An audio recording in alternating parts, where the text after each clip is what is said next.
Okay, so we're back and we're going to start some of the more complicated details of what's going on with Bernard Otto Kuehn. And I put even some more thought into this before I've decided to go back and do some more. Um,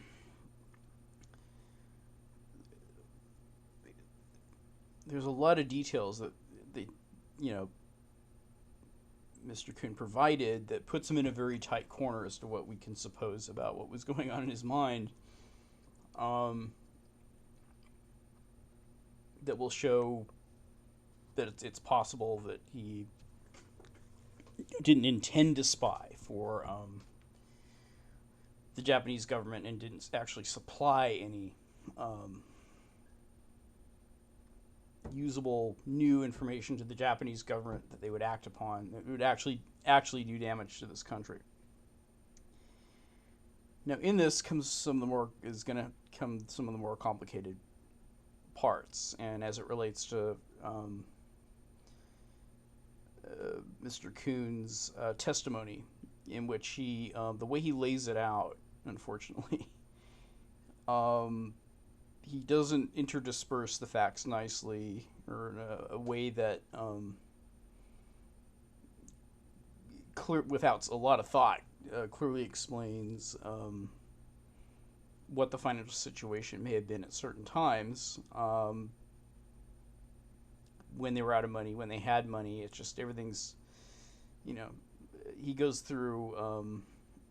He presents four parallel timelines in different parts of his narrative, and so putting them together kind of helps to figure out what's going on.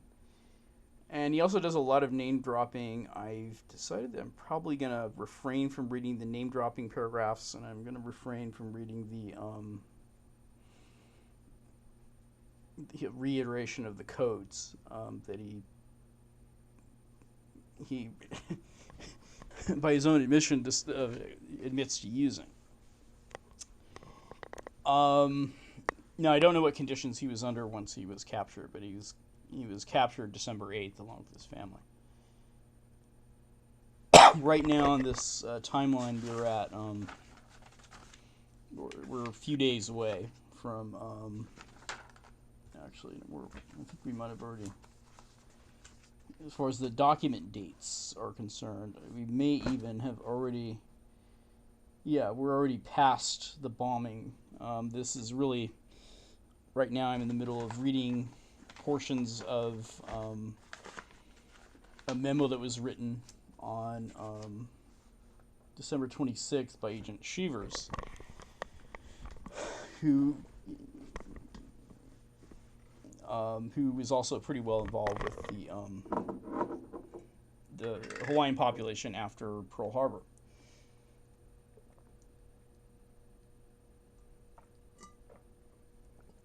And by that I mean everybody that lived in Hawaii. Population of Hawaii would be a better way to say it than Hawaii.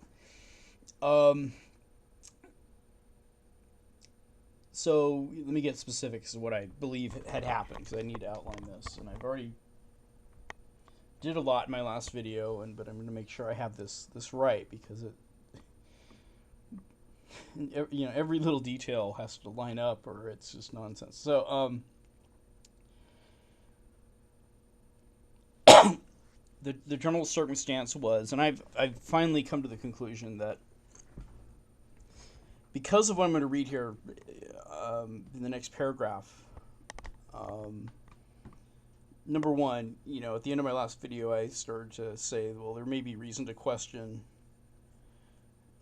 whether these other cables had actually taken place. I'm gonna assume that they did. We don't have copies of them, but I'm gonna assume that they did, and still proceed with my argument, assuming that they did. I think it was incorrect at one point where I said it was a month of a wait, if I ever did, between the consulate contacting Japan and telling them, hey, we got these two people here saying they got some more, some important information for us to look over that's, military, and then they got a response 2 days later. that said, go ahead, if they give you any information, forward it to us, and also, can you check them out and make sure they're legit, basically. Um, so, this is what was going on. And it's a long and complicated story that's really intertwined, and unfortunately, the way Mr. Kuehn had presented all the facts leaves one to have to struggle to figure out what that intertwined series of events were to make any sense of what really happened. Now, I don't know if he wrote out his narrative and it was reordered for some reason. If it was typed up for him, God knows what happened. But certainly, I don't think he had a typewriter. But nonetheless, this is what I believe happened. So he left Germany. He realized he couldn't make any money there, but he was going to get some money from his aunt. And Mr. Kuehn believed that, this guy had a habit of just hemorrhaging money. My calculation is that at the time he would spend anywhere from $5,000 to $10,000 a year, and this is back in 1940. And I don't know what that would be in today's dollars. I don't know if anybody that claims to know has an accurate calculation anyway, but nonetheless, for the budget he had to live on, what ended up happening for Kuehn once he had left Germany and was generally not really employable, and in general did not succeed in learning the Japanese language well enough to teach anybody, or didn't have a big enough audience, people that would wanted to pay him to learn. It was this struggle for them to basically be able to use money that they had inherited from the sale of property that was trapped in Germany, and the political circumstances that surrounded the Nazi regime that put them in a position where they just kept having to come up with creative ideas as to how they were going to get their money. And that overall theme is a prominent background theme that takes place amongst the times and the direction that the world was going at the time. So he went over basically. He took the opportunity, and he doesn't clearly spell this out, but I believe it. Or I surmise that he learned of his aunt's inheritance and didn't think he was going to be able to learn the Japanese language in Germany. He needed to go overseas. And so he had the money deposited into a Rotterdam bank account versus Amsterdam. Close. The FBI has some very close guesses, but not exact in their files. That's neither here nor there. So he got the money deposited at Rotterdam, and after this, he had enough money to move his family to Japan, and then ultimately Hawaii. And for him to go to Japan and learn the Japanese language. What he had in mind was to try to live off that inheritance until such time that he was pretty well educated in the Japanese language, and then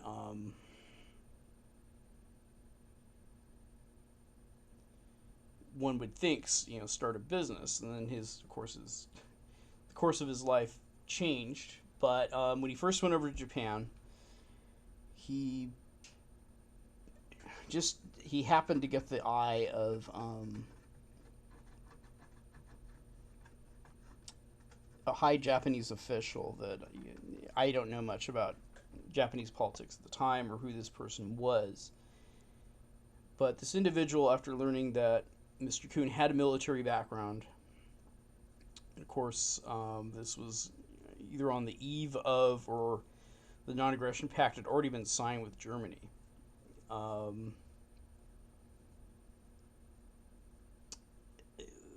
he was basically taken around in Japan, shown various cool places in Japan, and wined and dined by this Japanese official.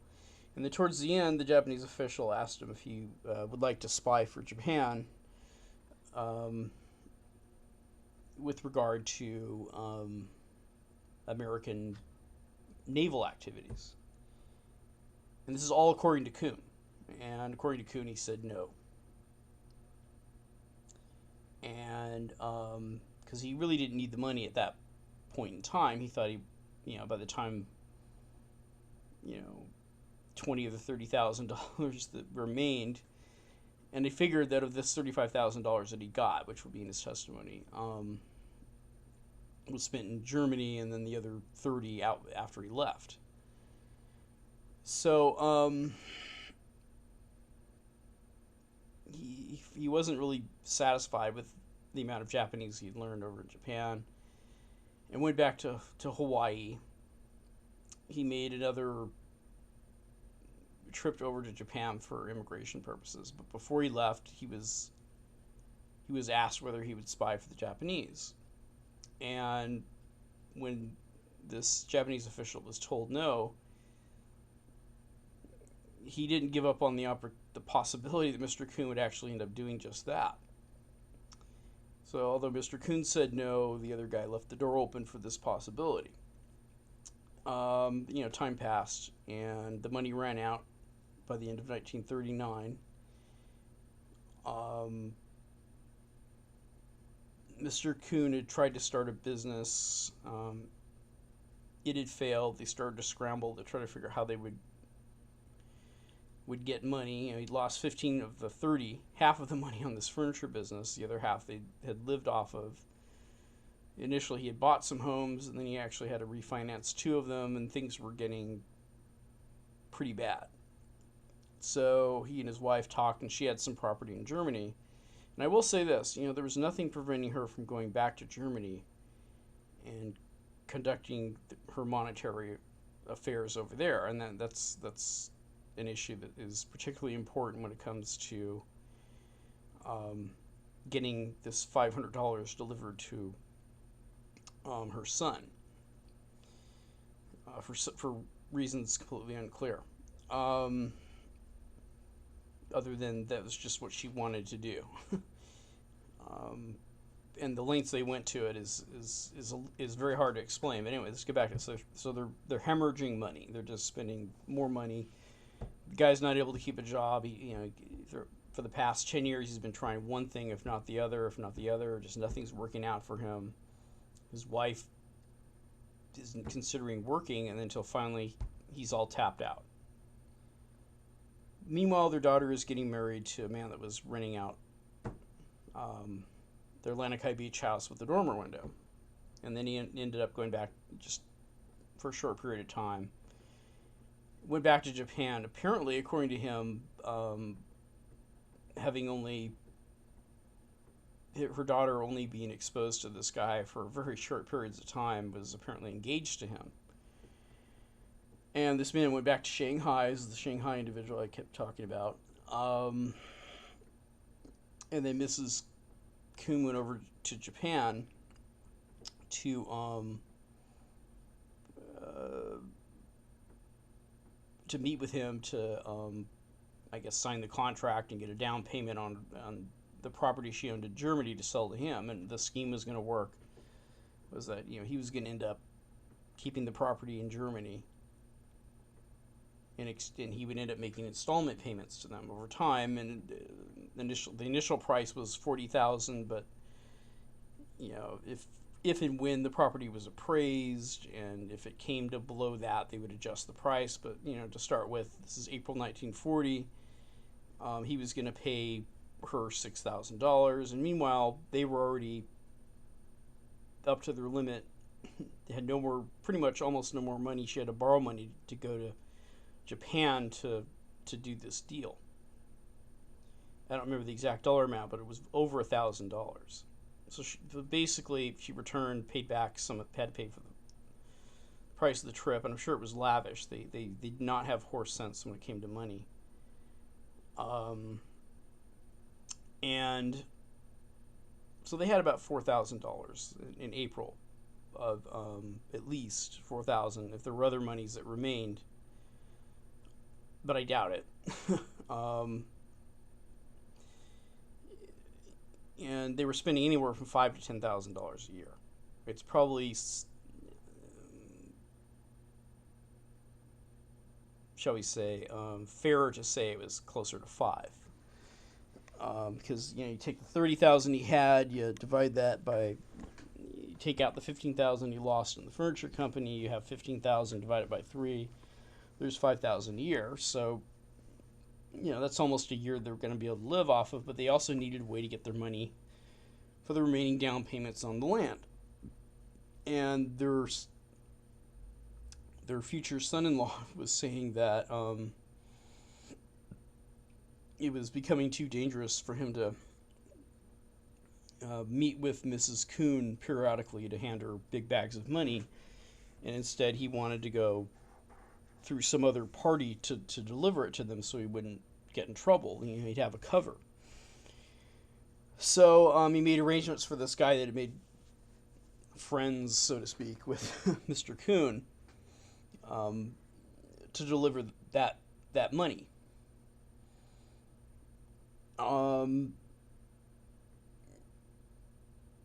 But wanted to make arrangements. That was the only way they were going to get it back, is through this guy who wanted Kuehn to spy for Japan. And I already mentioned it way back in 1936. This was 4 years back. So they go to the Japanese consulate. They offer to spy. And what's going on here is they don't really plan on spying. They just plan on getting their money, and then once they have their money, just toodaloo. And that'll become clear. And it may have I've already tried to make that clear before. They did end up, in my opinion, leaving a poison pill in their diplomatic cable that they figured would probably take at least a week to decode, and then Mr. Kuehn would be found and dealt with for actually not scratching their back when they scratched his. They scratched his back by delivering safely to the Kuehn family $24,000 from this sale of land in Germany. I'm choosing to believe that happened. If it didn't happen, obviously that's a hole in the story. Basically, I'm leaving a way for, if someone could prove that didn't happen, then my theory is going to just blow up in my face in certain respects. The money obviously was acquired from some other way, and we may never know, and it may have been just payments from the Japanese government for details that we just don't have. But I'm going to make an argument for what makes sense with the evidence that I do have for now, and then if someone could break it apart or break one of the the founding bricks, or then go ahead, right? So because the question is, was he a spy? The question is when he's popularly depicted as a Nazi sleeper spy, the evidence I've seen shows that he certainly wasn't working for the Nazi government. He was basically deprived of his ability to make income as a result of the Nazi government. Left the country as a result of the Nazi government. Was almost put in a concentration camp, almost falsely accused by the Nazi government. And although he did at one point attempt to join the party and was actually had to be kicked out rather than leaving on his own, there wasn't warm feelings between him and the Nazi party. Okay, was he a sleeper spy? No. I think he was... he and his wife were people that didn't know how to control their spending, and or were either unable or unwilling to make money to allow them to not or to live up to their lifestyle and to retain inheritances that they had benefited from. And did he spy? Well, he didn't really provide any information that the consulate didn't know already. That's what I'm going to argue. So that's why I say that history's been unfair to, Bernard Kuehn in that respect. But I am going to say a lot of things that may not be favorable to the historical. If he were alive today, hearing what I had to say, he may be offended on some things I'm going to say. But I'm going to have to say, I have to concede some things about his personality to even make this argument even make sense. But I think it does. I'm not forcing anything. I've been able to pick up on small things here and there that seem to show me the nature of this individual, the individual who ended up just. It's just an absolute. How did things end up this way? Could some. So so what happened is they made their offer over at in June or July 1940. Because they were probably told sometime in May, maybe in June, from their prospective son-in-law, I can't send you money and you can't come over here and get it. You need to find an intermediary, basically. So the only way they were going to be able to do that is they're going to have to come crawling back on his knees to the Japanese consulate office and let him know, or at least represent to them, that he was going to spy for them. This is a whole year before, and then the activity kind of died down. It picked up again. I'll explain what that is. Now, there's specifically what this thing says. However, it makes this a little bit difficult for me to. There are some questions about the conclusions I'm drawing, and I'll just bring those up. This is the consulate was saying that they appeared at the office. And let's just go into the details now, I guess.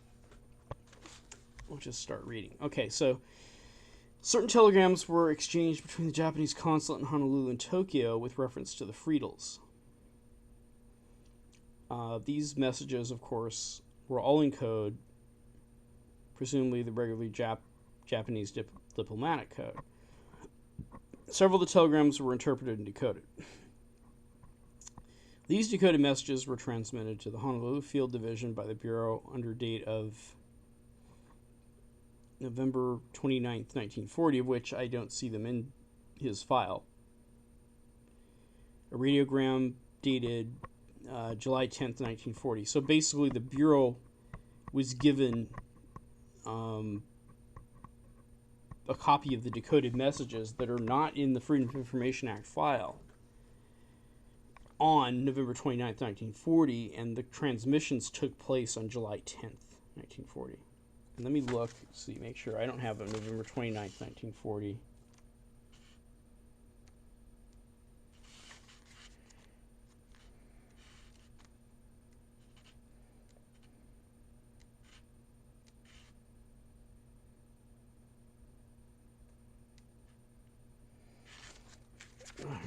I put this all in date order. March. There's March.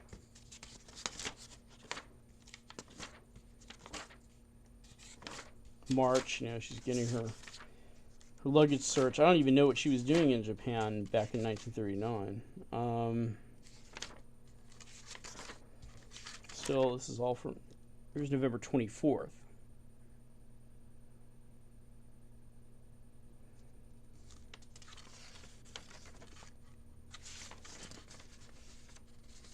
There's here, if this is it, those transmissions have been redacted. And I have to wonder why they would have been redacted. Otherwise, they don't exist. And this is bunk, but I'm going to assume that they're true. And a radiogram from July 10th from the Japanese consulate advised that a man and his wife called themselves Friedel who appear to be Jewish or German looking, appear at the office of the consulate secretly. From time to time, requested that intelligence reports be submitted to the Japanese Navy. Inquiry was requested by the Japanese consulate in Honolulu to investigate. These persons were reliable. If so, to what extent? This part here is intelligence reports. If that's the case, there's nothing to argue. I have to assume that's a mistake. If it's not a mistake, then there it is. That's the smoking gun. Unfortunately, I don't have details, and we have seen some graduation of fact in the FBI file. Starts out, some people will type up some of the memos that were, for example, some of the memos were typed up and, saying earlier on that they were, quote unquote, known to be espionage agents, or it was asserted that the Office of Naval Intelligence was tracking them when the War Department had no record of it. Things like that. Mistakes do happen, and this is the only mention in the file that I could recall at this stage. I don't think there were other ones of this kind of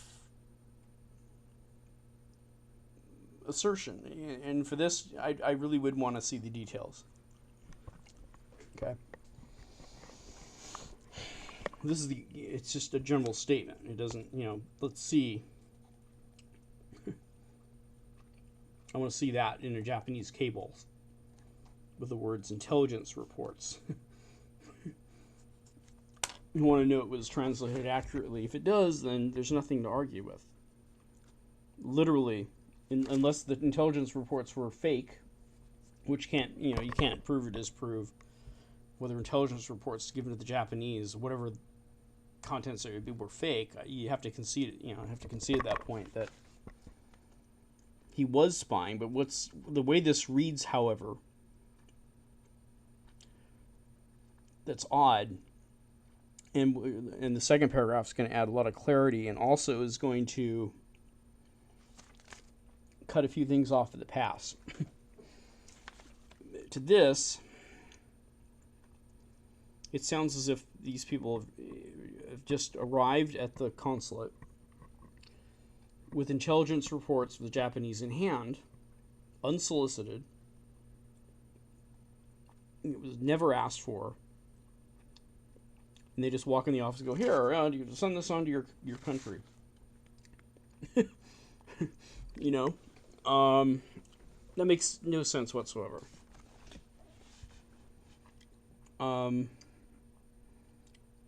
Because you have to know what, to be able to spy for Japan, they have to know what Japan wanted to know. Right? You can write things that you think they'd want to know, but you don't know what they want to know. Especially back in 1940. So it really, honestly, I have a lot of doubt about this assertion here. The next paragraph reinforces it.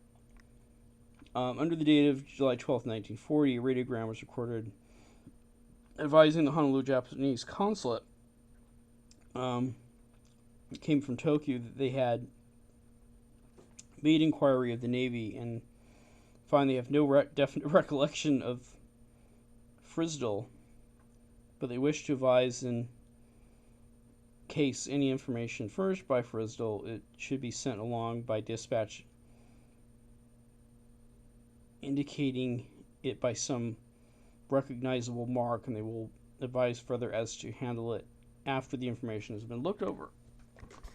So they don't know who these guys are. And even if they remembered the name Frisdal, they probably wouldn't accept it unless they knew for sure that there was some additional security code that would authenticate. They're not there to see these guys walk in, so to authenticate who they are. Which does imply there may have been some arrangement already in mind, and I will argue that there was. that this particular instance here prompted them to then be cooperative with the doctor, Shanghai doctor, who asked them to deliver $10,000 for the sale of the land in Germany over to them.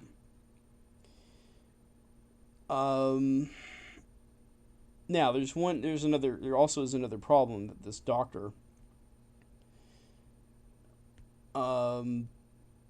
wasn't working in a medical practice, but instead working in some steelworks company as an employee. I don't know how he could afford to send his entire salary for a year. I don't know what the salaries were back then, but the Kuehn's entire budget was $5,000 to $10,000 a year, as I could see it, and even though there's, so where's this guy that only had enough money to come up with 6,000? Where does he now come up with 10,000 and 14,000? Well, he may have got, the place somehow got secured some financing in Germany. Who knows? But that would have put him in harm if he involved Germany at all. This would have had to come out of the money he earned while working in Japan or Shanghai, basically. And he would have had to live off of the money that was getting from her property through refinancing, and told the German officials that he was unemployed, is the way I see it. The only way that would have worked. Which would explain the difficulty that he had. So anyway, so they have no recollection, and they're in advice further. Okay. Now it says, it might be stated at this time that Mrs. Kuehn returned to Honolulu from Japan on this summer war on October 20th, 1940. And according to Kuehn, she had $6,000 with her. No additional communications relating to the freezes between the Japanese consulate at Honolulu and Tokyo were ever brought to the attention of this office.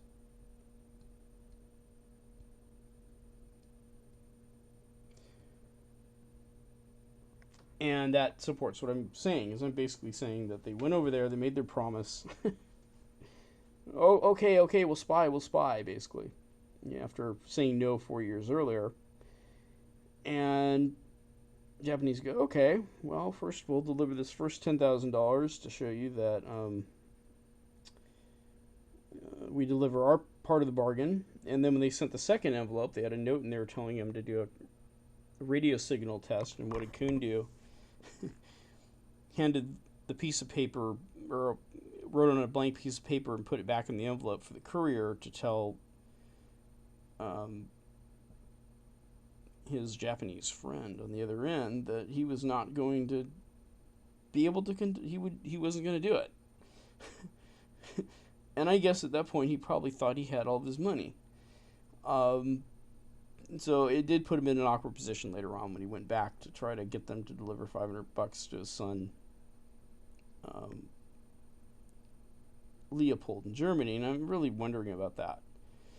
Anyway, I will say that I think he says, oh yeah, just as a side note, Mr. Kuehn said that when he went down to, he lied. It says when he went down to the consulate in Honolulu that he had asked them to deliver a package of food for his wife's son Leopold. And they said, well, we can't deliver it except the largest package we can send to him, like a care package, is 1 pound. That's what he said in his testimony. He doesn't mention anything as of that early date in his testimony that he was attempting to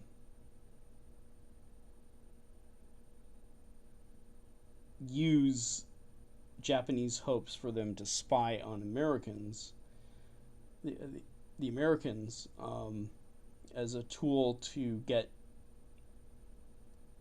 the money out of Germany. which now presented two steps. And of course, in the times, why would the person that's selling his property in Germany be afraid to forward his money from Shanghai? Well, the reason why is that during that time, just in as much as Mr. Kuehn was hired by the Nazis to go down to some random town and make a list of communists and people that supported the Nazi Party, that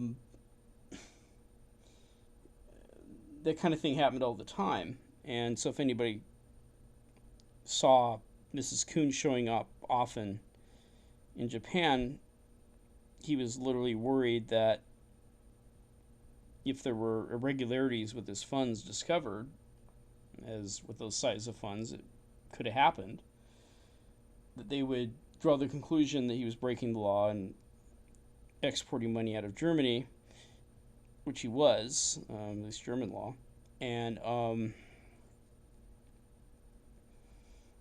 he would end up in a concentration camp just as Mr. Kuehn had, so that's why he did what he did, and that's why there was a middleman. Because they literally were laundering the money out of Germany, using the fact this guy was employed outside of Germany, probably unbeknownst to the German authorities, to facilitate the transfer.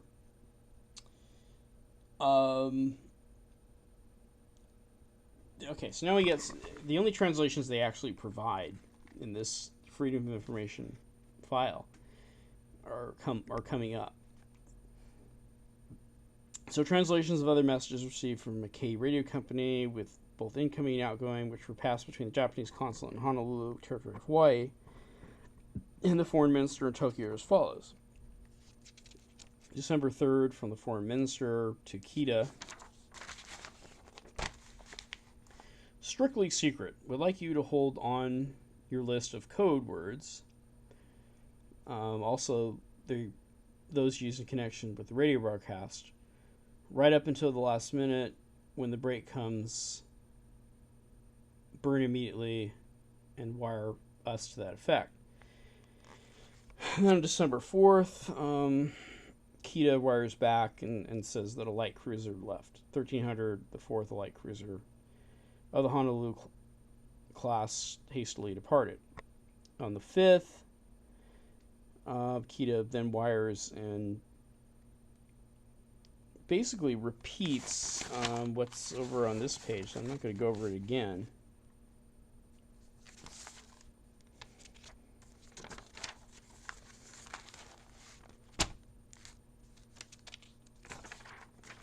Then the 4th message was, on the afternoon, a British man of war entered Honolulu and departed early on the 4th, about 1100 hours.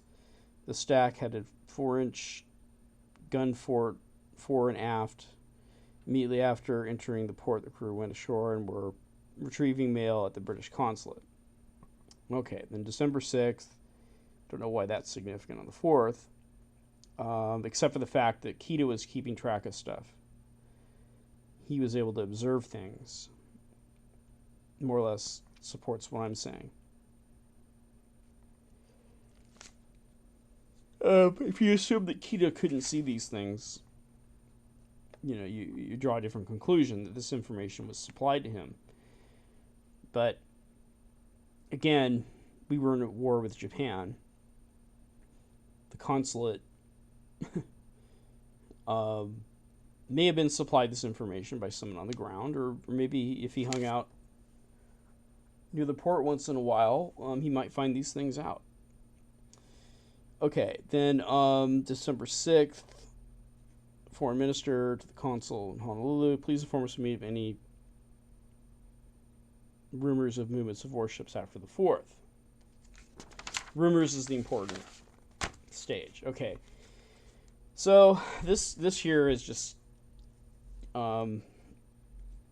Kuehn being moved to some other place or being turned over in custody on the 17th, and if Mr. Green is to be believed in his recollection, he basically says that the military police got him And then when they started to think he may have been spying, they handed him over to the FBI, and that would have probably been the 17th, and that's what this is about, basically.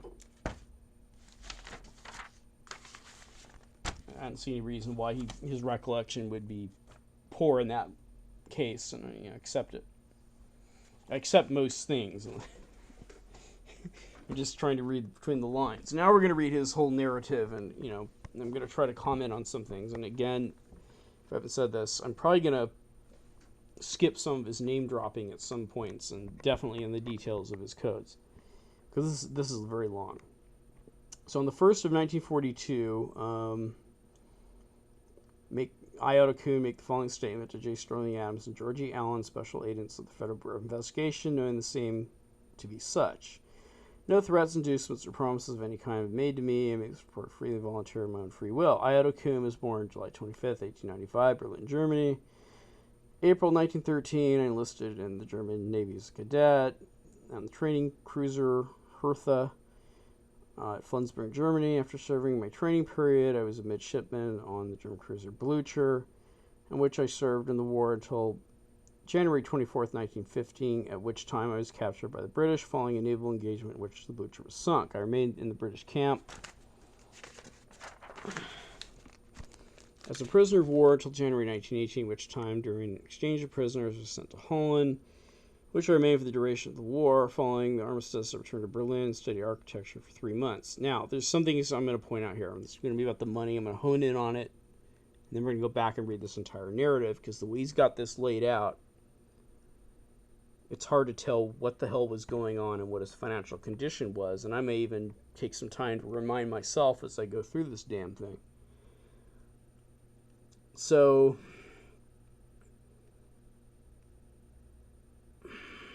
at some point before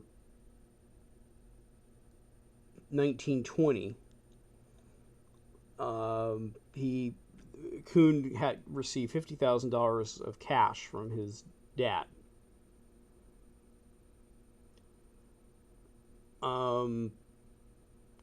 Of which, and some houses and government bonds. He was a wealthy individual. He was set. He decided to buy a boat and run it up and down the Rotterdam River. Here's $50,000 right here that he got. Now, I don't know. Let's see.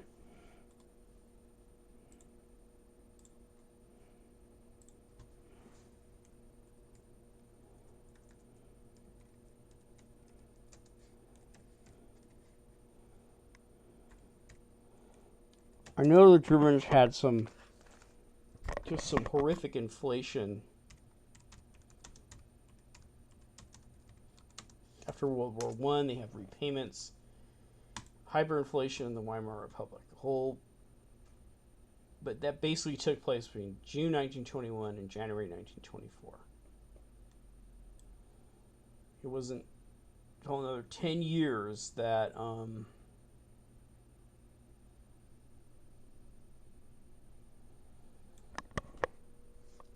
in 1933, when the Germans came to power, the Nazis came to power. Excuse me. So, then in 1921, let's see what's going on here.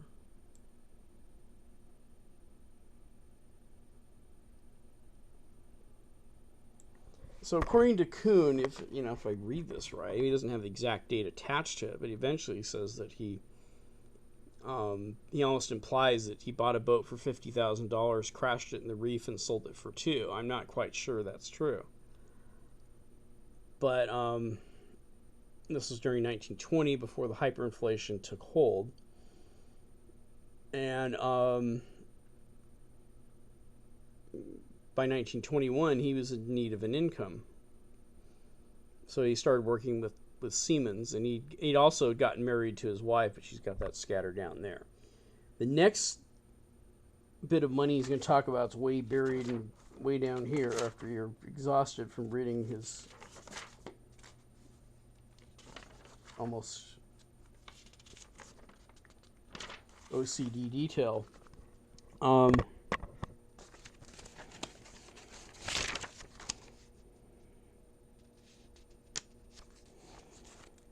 He said that he received in 1934, $35,000 inheritance from his aunt.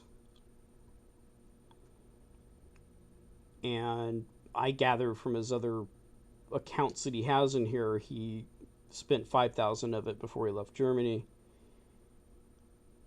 and then had 30,000 sitting in the bank in Rotterdam, and he got $30,000 total between 1936 and 1938, and bought a house in Hawaii, and then had bought 2 or 3 houses in Hawaii. Had to sell one of them, refinanced another, to make the money last until 1940.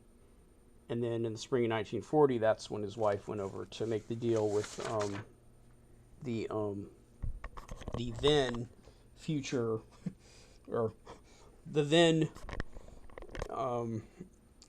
fiance of her daughter. And it was in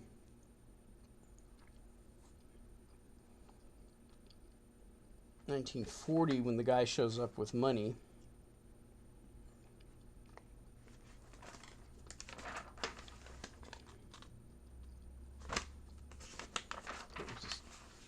For fuck's sake. September 1940, $10,000 shows up. 2 months after they went to the consulate and offered to provide, I forgot what the hell they termed it as.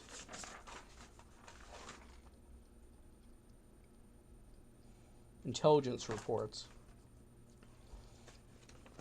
to the Japanese, and then after that,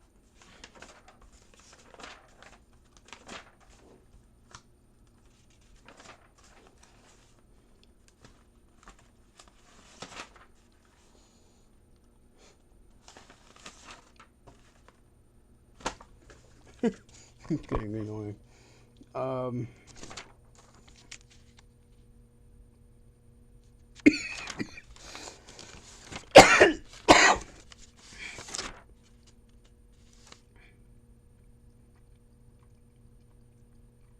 And then just about a year later, $14,000 was delivered.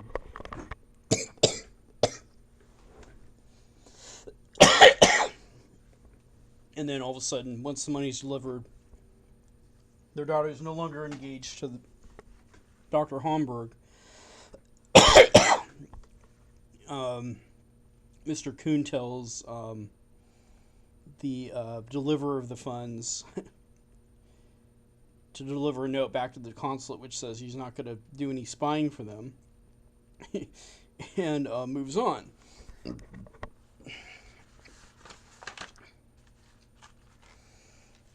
And that actually fits with them not having any other communications between the consulate and the Japanese Navy after June 1940. So did we get this straight? All right, let's go back to all this very, very long account.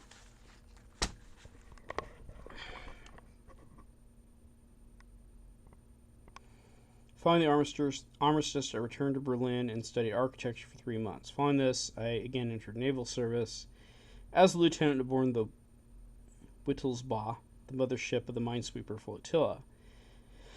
I continued this naval service for an additional 6 months, following which I was released and placed in the Naval Reserve Corps.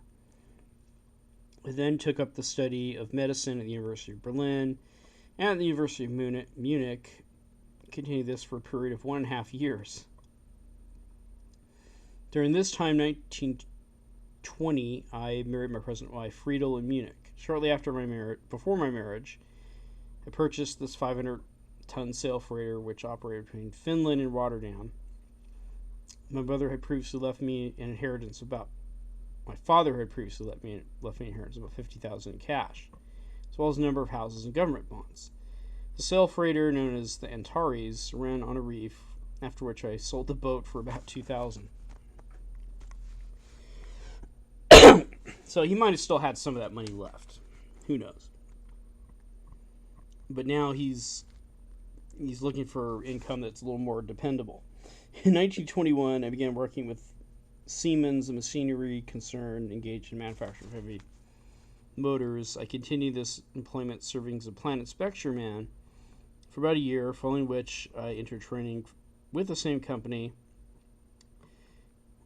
to learn the business and continued this up to 1923. I then operated a manufacturing and distributing business of sparkling water and lemonade in Sturtland, Germany.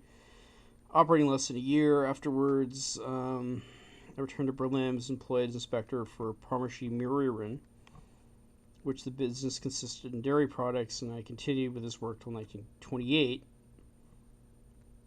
And this is now during hyperinflation that continued through 1924. So things stabilized, and then he was able to keep a job, basically. But before discontinuing this employment, about 1927, I entered into the coffee importing business in Berlin in partnership with one Overback. My position was sales manager, and I continued the operation of the same business up until my departure from Germany in 1935. I'm just going to pause here because just to let you know, this is from the congressional investigation of the Pearl Harbor attack. Anything I have highlighted in yellow are words that were redacted from the FBI Freedom of Information Act record. And I could clearly see that the record in this report was the same that we're providing in the Freedom of Information Act record, and so I just used this because I could read it. My position was sales manager, and I continued the business to my departure from Germany in 1935. Okay, let me get to his involvement with the party, the Nazi Party. My first contact with the Nazi Party was attendance at a meeting called by Hitler at Kiel, Germany in 1930. So this was 3 years before he was chancellor. And so let's get a general outline of what condition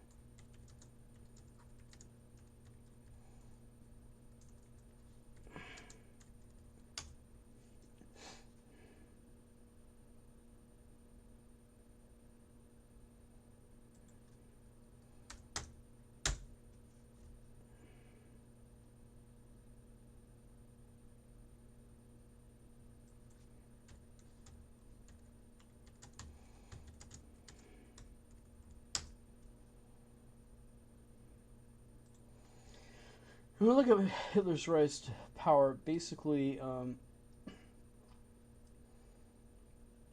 in 1933, he was made chancellor, appointed chancellor. Before I go into the details of this, where were we?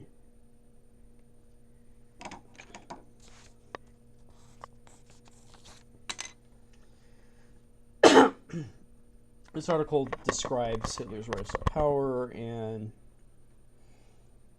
in 1930 he was moving towards power.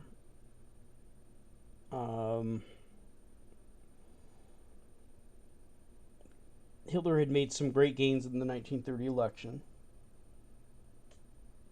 and it was in 1930 when he first made contact with Hitler. And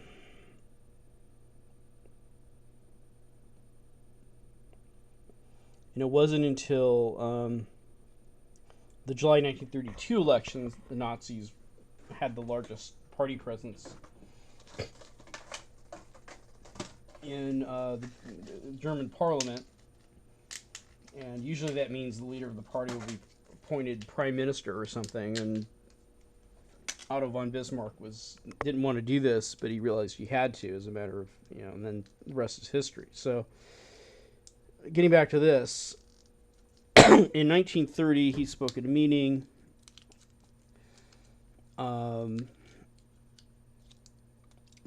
He enlisted as the party, but it wasn't active until 1932. And that's after the Nazis became the largest party. And once they pretty much won that election. They started to employ people and basically have contests. So here we go. Did not become active with the party in 1932 when Mr. Skunkle, district leader of the party at Kiel, advised me to go with Reynold Heydrich to Munich and see a person. If you want to read this, you can. I'm getting tired here, but basically, what ended up happening is he applied for a job, and he went to this job. He took a night train to Munich, and he's with his, companion Heydrich, and he and Heydrich were interviewed separately by someone who was a deputy of Heinrich Himmler, and his companion ended up getting the job, and Skunkle, who had recruited him, said he spoke with Himmler, and Himmler didn't like him. He'd actually gone to Himmler's house or something. So he went back to his coffee business, basically. Then they called him out of the blue and said, "Hey, can you go down here to Altona?" And meanwhile, he was talking to Himmler about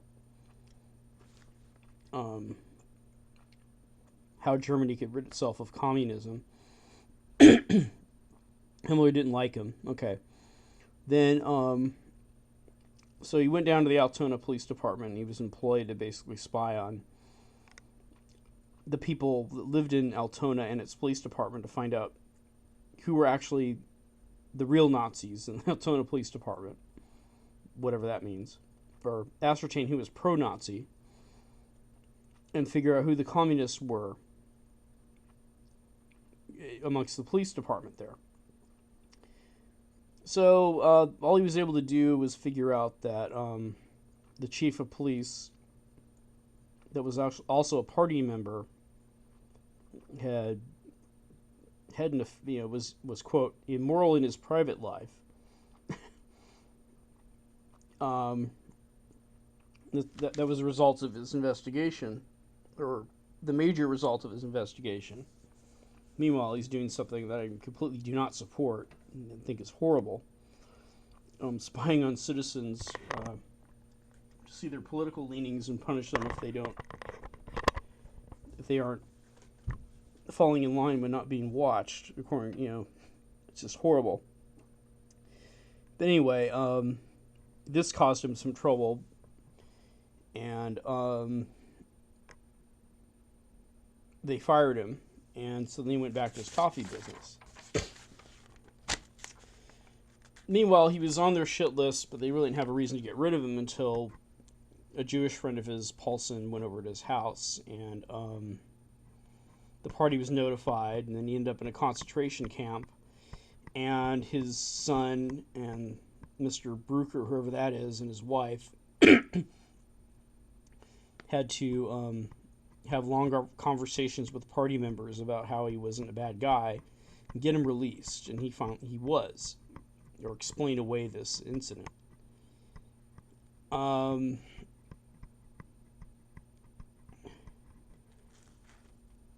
Well, the Nazis weren't happy with that, so they decided to cook up a scheme in which he supposedly was photographing and documenting a meeting between Hitler and some von Papen in 1933, which was after the Hitler was chancellor, and the Nazis took over from there, and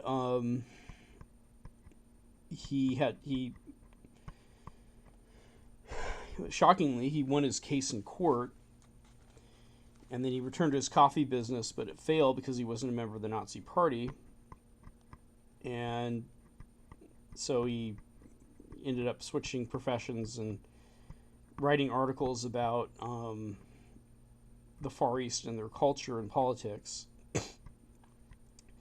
And then that was probably the only way he was going to earn enough money. And he finally realized he needed to learn the Japanese language to be effective. And so he decided to go to study the Japanese language. And, you know, he probably remembers the boat correctly. And when he sailed from Germany and on what, and arrived at New York, and then he stayed for 6 days. Let's see what we have here.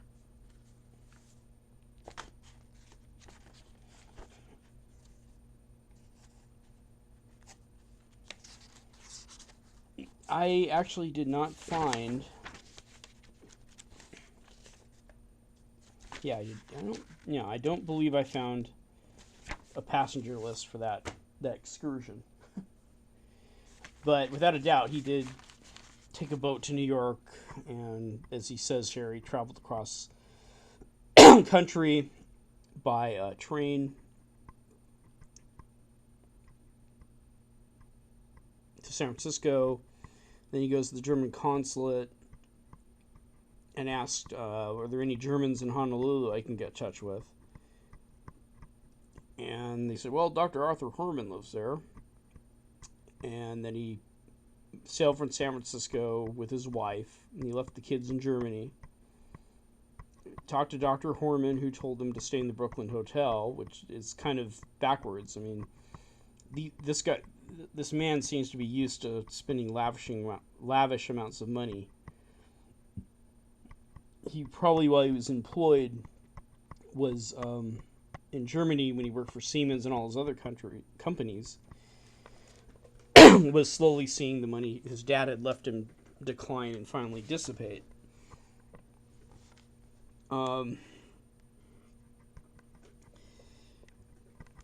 But as you recall and as you remember, it was in 1935.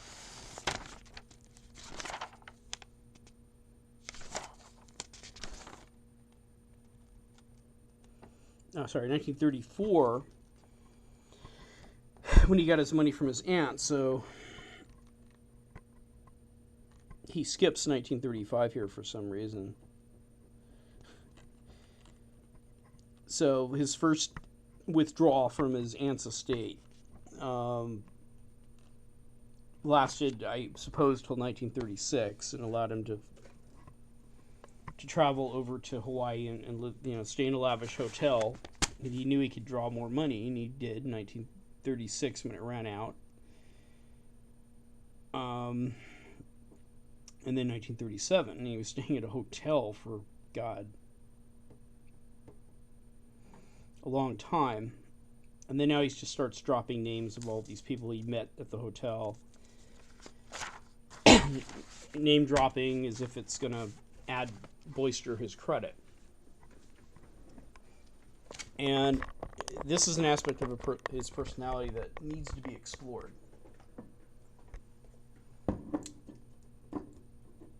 Now, in here, he mentions that even before he went to attend the university in Japan to learn the Japanese language, that he thought it was necessary to go meet the professor, shake the professor's hand as if this was going to, help him learn the Japanese language more. Notice that before he went to even go to Honolulu,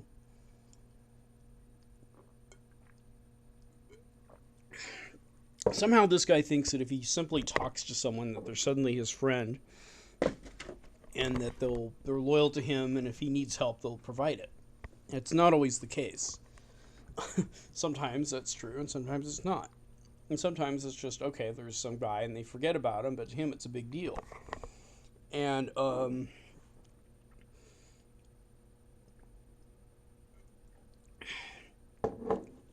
it's true, with all these names he's dropping, it's probably the case that one of them was the individual who later became confidential informant X, who had gathered a lot of information about Dr. Kuehn that landed in the FBI file. it's just one indication that he doesn't really have a accurate understanding of the friendships that he's in, and he more or less, once he makes friends, seems to expect they will do things for him. And he has somewhat of an entitled attitude, and to have gone through his father's inheritance from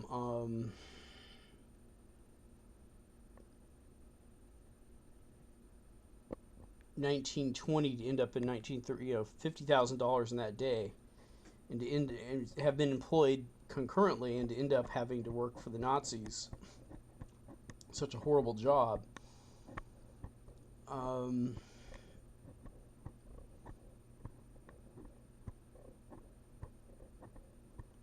And the money seemed to have come to him after the hyperinflation was over, if I recall correctly. Basically, he started to form a habit very early on of spending large amounts of money, not being able to replace it, and they'd just be lucky when other people would throw money his way after they died. So, is the basic idea that I get from this whole thing.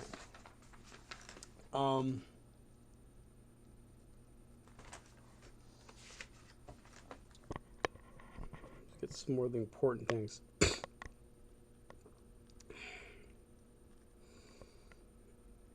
Now, at some point,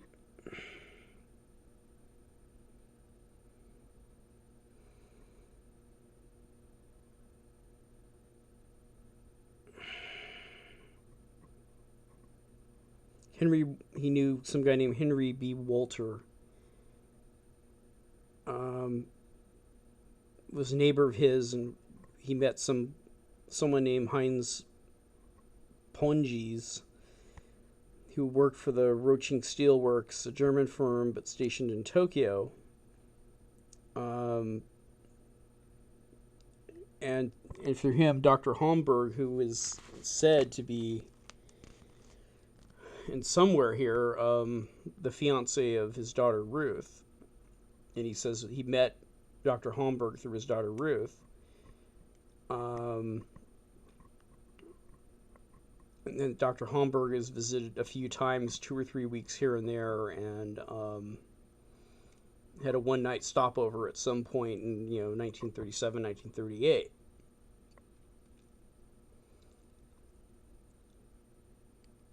Now we get to some more of the details. So now he's going to say that regarding the monies which I have received from time to time from outside sources, I wish to make the following statements. The time I left Germany in 1935, I was only permitted to carry about 10 marks with me. $10, whatever. I mean, just destitute. Now, recall that, it's going to be down here, 1934,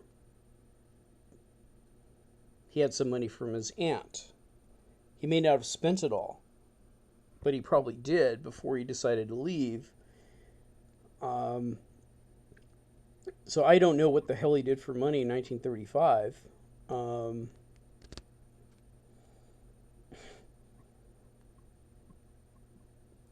But perhaps the money was in his account at Rotterdam that he mentions here, and not stuck in Germany. So he was able to live lavishly in 35 off of that. And then he just kept drawing the money through 1938. So he still had pretty much a bank account that was almost empty in Rotterdam, by which he was able to put his aunt's funds. In 1934, my aunt Elsie Stevenson, a resident in Sweden, transferred to me about $35,000 as my share of inheritance, which I would have received later, which money was deposited in an Amsterdam bank during years 1936, 37, 38. And he received transfers totaling about $30,000 through the Bishop's National Bank of Honolulu.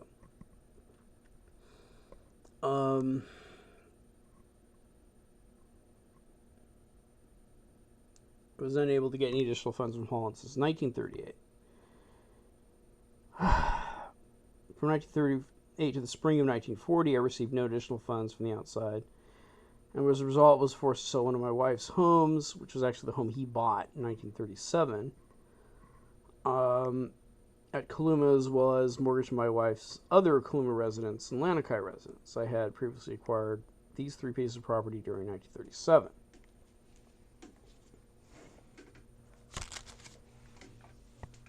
So apparently, all marital assets were actually hers.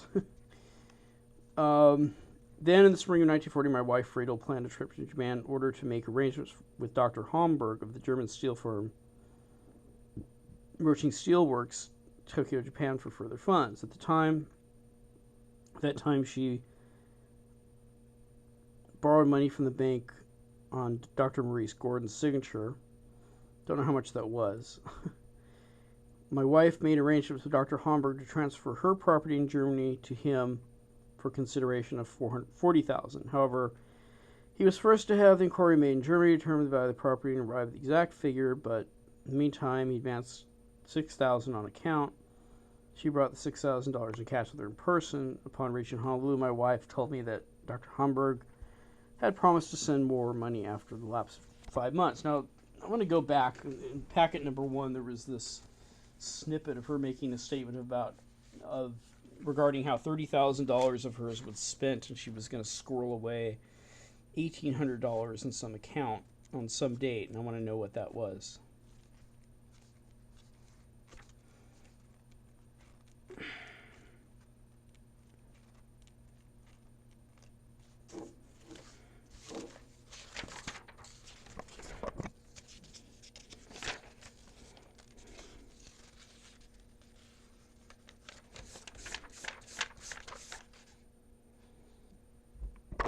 This is June 15th, 1939.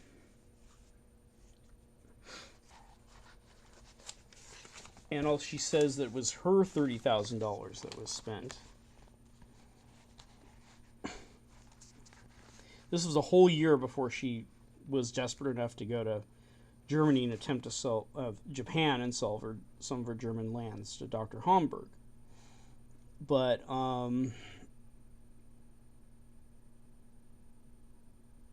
basically, the $30,000 was spent. As if you go back here and you look at the money from Els Svensson, there's $30,000.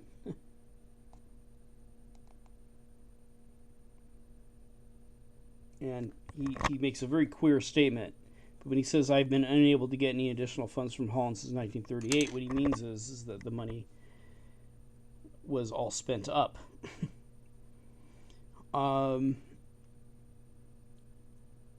From 1938 to the spring of 1940, I received no additional funds from the outside. Okay, so my wife planned a trip. She even borrowed some money, supposedly. Made arrangements with Dr. Homburg to transfer property in Germany to him, consideration for $40,000.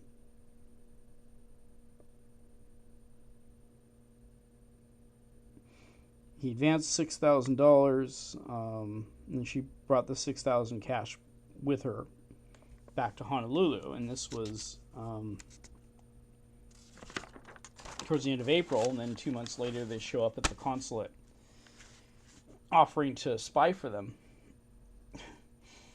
which is what actually makes the most sense, or could have just unsolicited just shown up and said, hey, here's and he left that out, of course.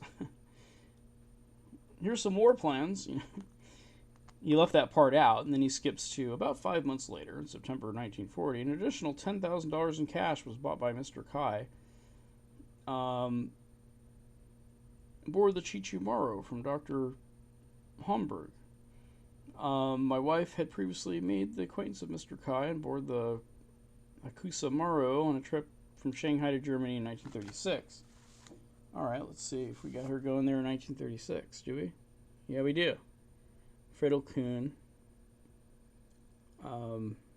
leaving San Francisco, California.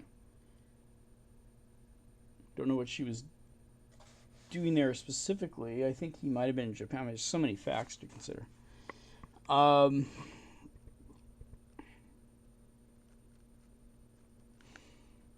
In October 1941, following the arrival of Tetsuramura, a Japanese employee of this vessel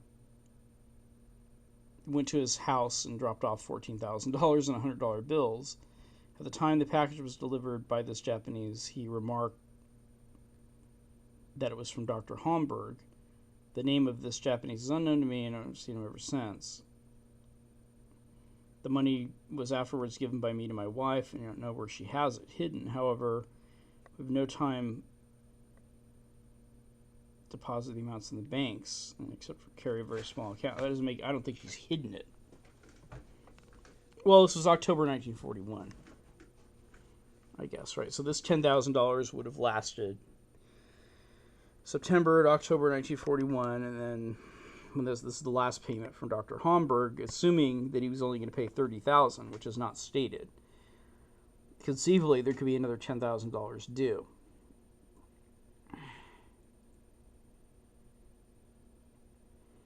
Now, this part was extraordinarily important, and it was redacted, and basically it regards her son, who was working for Joseph Goebbels, son of a bitch, and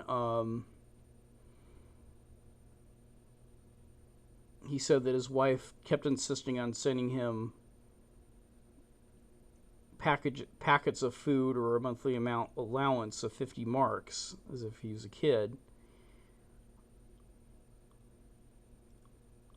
And there was some company that was able to ship the food, and up until the embargo in June 1941, they were able to send the $50, 50 marks, a month, to Germany for her fully employed son that was working for one of the highest ranking members of the Nazi Party in Germany. He kept trying to ask, after June 1941, he asked the bank manager whether money could be sent out. He said no. He said he even tried calling New York. It was recommended that he send some pesos through South America. I don't know why the hell this is redacted here, but it was. But they were never successful in doing this, and so time passed, and now it's November.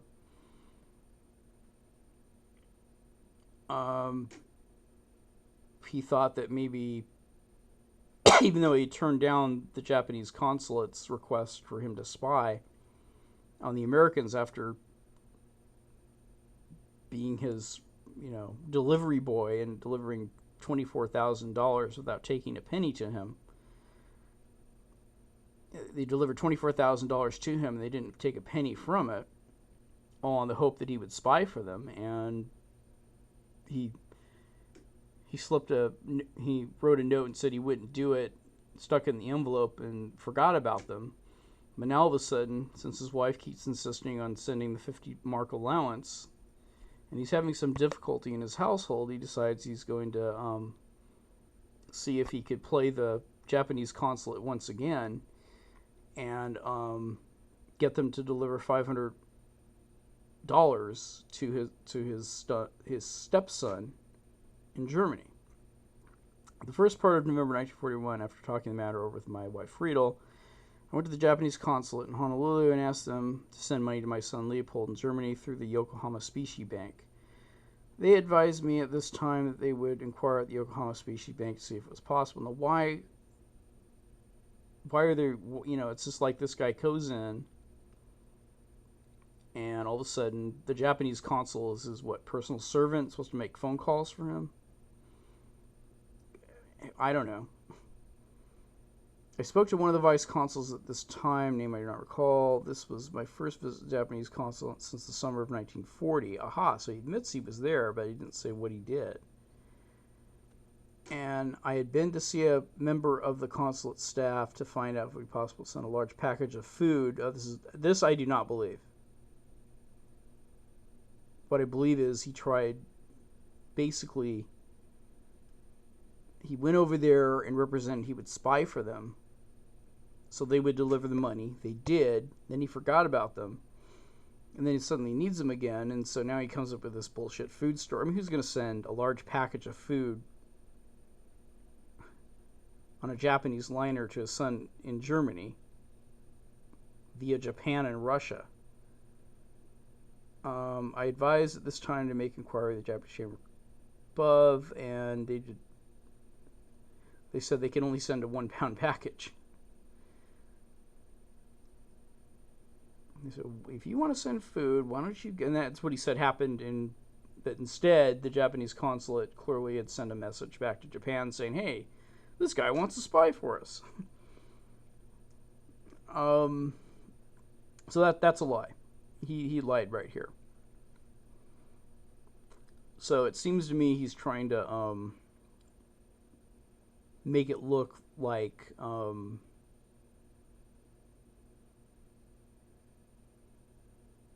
that doesn't bode well for him. Okay. At least on this instance. He did make another confession. We'll look at it.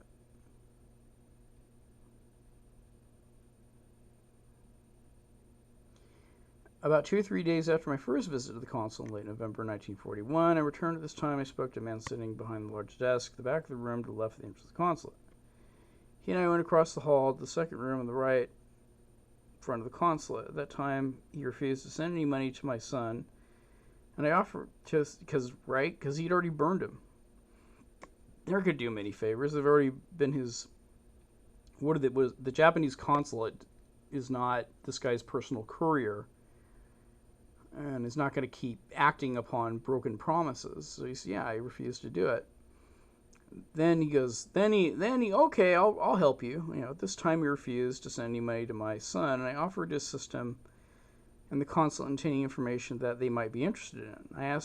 He asked me if I knew how many ships were in the Hawaiian waters, and I told him I could find out. And I don't know why the consulate, maybe they wanted multiple sources for this. Well, the Hawaiian waters, not just at Pearl Harbor. Then I left the consulate and went home after 3 or 4 days, returned to the Japanese consulate, which time I spoke to a man and key to the consul himself in that same room. The second one, right at that time, I made suggestions to them stating they get a work shortwave transmitter and signaling. Let me get into all these details. And details that go on and on and on and on. I'm surprised he didn't spend more time talking about his financial circumstances and making sure his story was put in order, so upon a first read, people would understand what his circumstances were.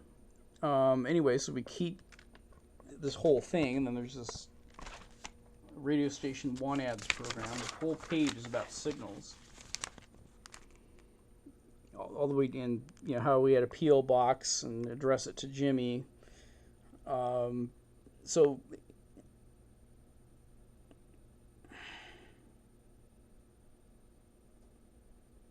and then after agreeing to do all that,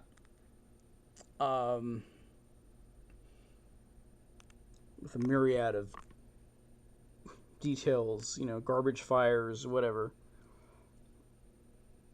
but none of which ever happened, they agreed to actually. Suddenly, they could send the $500 to Japan, after he came up with all those details. Well, yeah. So he's been playing a cat and mouse game with a Japanese consulate that was trying to basically force him to spy for them. And he got away with it up to this point, but now he actually had to come up with a set of plans. And this is November, and as we recall, by this time his Lanikai house was rented out to the 2 naval officers, so there was no way he could have even followed through with this. Just to remind people here. I might point out that the plan outlined by me above and that submitted to the Japanese consulate probably not identical in every detail of those actually submitted, although the plans outlined above are basically the same as those submitted. Difference will probably appear in connection with the errors of the signals given. On the same occasion, I transmitted this simplified system. Basically, the guy said, this is too complicated. He came back, dropped off the simplified codes and the envelope of $500, and they agreed to send it on to his son Leopold. And then he said, on the same occasion I transmitted the simplified system of signaling. I had also advised the consulate there were 7 warships, 6 cruisers, 2 aircraft carriers, 40 destroyers, and 27 submarines or some similar figure in Hawaiian waters. These figures were purely fictitious as far as I knew. The information was submitted in the same envelope as came the later plans. Now this, I don't know what date this actually was.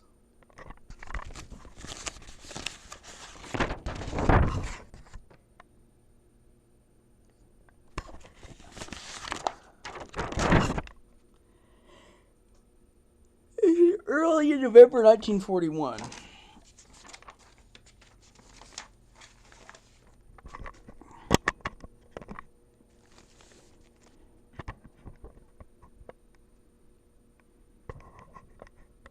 I'd never been on the island of Maui, or seen the island, or purchased any property there. I never had a shortwave transmitter. So he's basically saying I was lying. The details up there, I was lying. I couldn't have done it. I couldn't have done these things. You see, I was lying about it.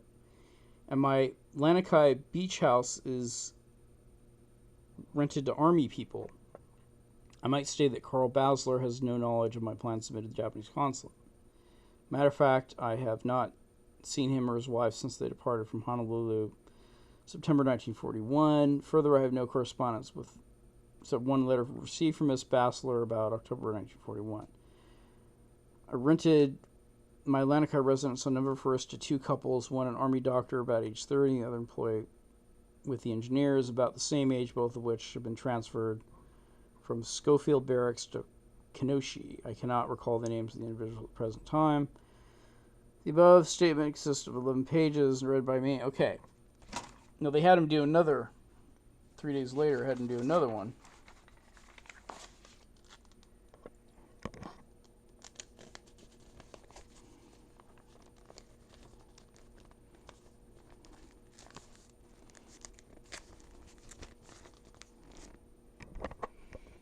For some reason. This is written January 3rd.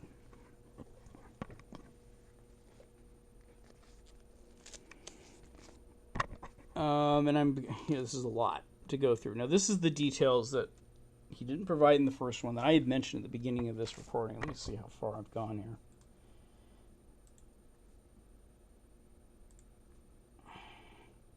I'm going to stop now, and then I'll do this other one.